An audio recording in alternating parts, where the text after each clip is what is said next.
Olá, eu sou a professora Ellen. Hoje vamos aprender um pouco mais sobre a arte românica. Você já ouviu falar em monges e mosteiros? Você sabe como e por que eles surgiram? Na Idade Média, a igreja foi a única instituição que permaneceu organizada e foi patrocinadora da arte. Todos os elementos artísticos eram religiosos.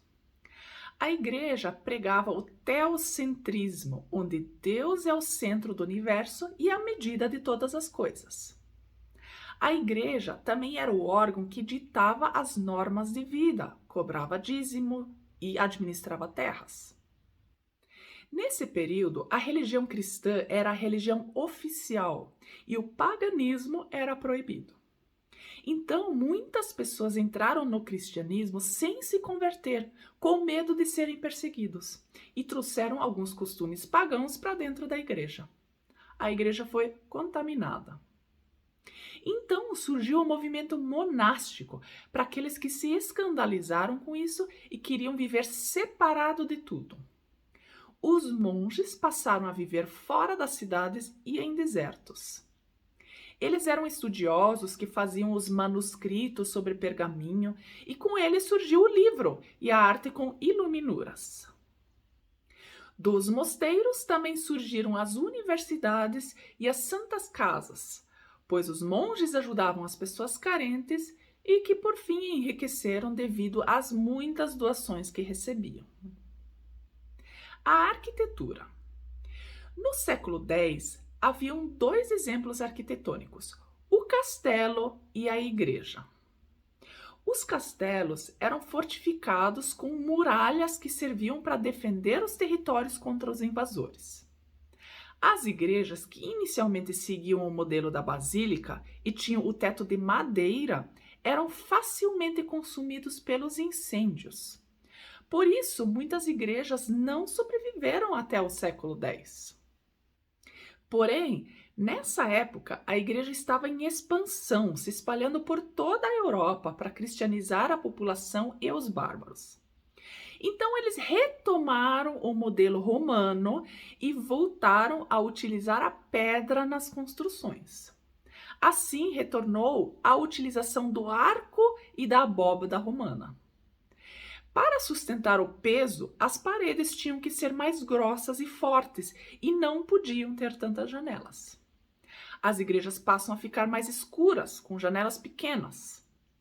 Eram robustas por fora, de aspecto maciço e horizontal, parecendo uma fortificação, por isso são chamadas de fortalezas de Deus, por serem grandes, fortes e simples para resistir a ataques de exércitos inimigos. Tem uma porta principal de entrada e, seguindo a ideia do panteão, o óculo da cúpula, para permitir a entrada de luz, passou para a fachada em forma de rosácea. O estilo das construções era essencialmente clerical, como extensão do serviço divino. O termo românico, portanto, significa semelhante ao romano, porque recebeu forte influência da sua cultura, principalmente pela utilização do arco e das abóbadas. No estilo bizantino, onde aparecem plantas de base circular, octogonal e quadrada, as igrejas românicas passam a ser construídas sobre uma planta de cruz latina. Na interseção da nave central e o transepto, chamada cruzeiro, onde fica o altar, vai surgir uma torre nas igrejas de origem ocidental ou uma pequena cúpula nas igrejas de origem bizantina. As igrejas de peregrinação ficavam no caminho para os locais sagrados, como Santiago de Compostela, Roma e Jerusalém. E dentro da igreja nasce o deambulatório, que é um percurso que o peregrino faz dentro da igreja. Entravam pela nave esquerda, passavam atrás do altar, chamado ábside, e voltavam pela nave direita. E esse percurso não atrapalhava a missa e contava as histórias bíblicas durante todo o percurso. As igrejas românicas faziam parte do mosteiro, onde os monges iam rezar. Normalmente ficavam afastados da cidade, longe do comércio.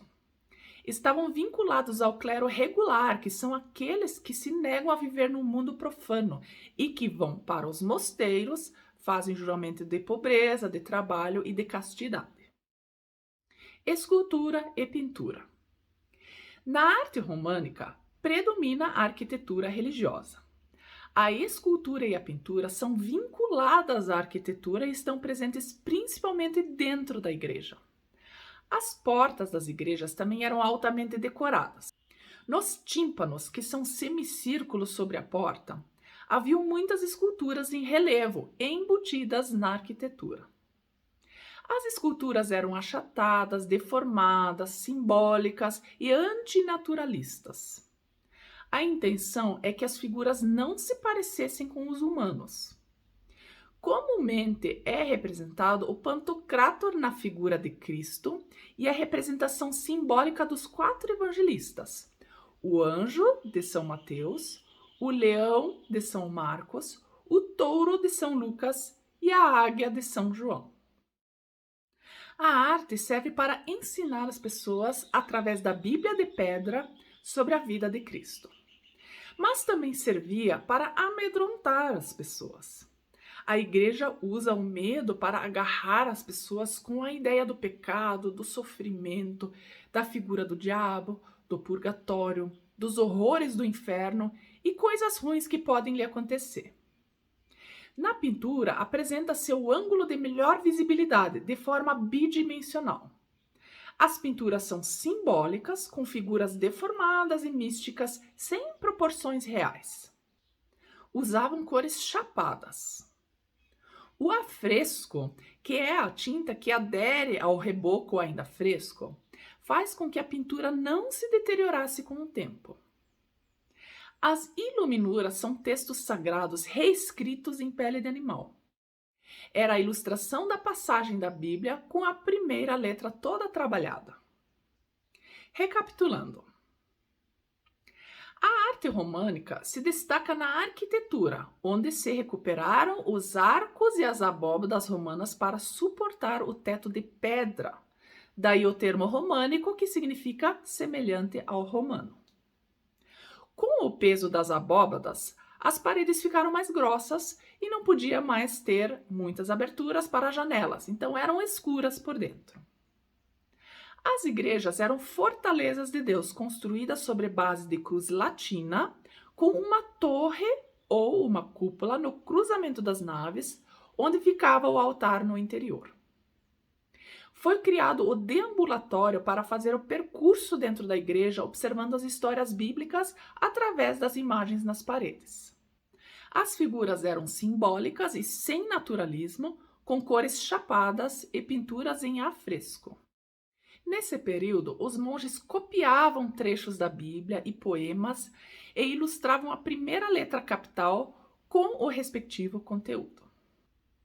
Bom, espero que tenham entendido até aqui. Até uma próxima!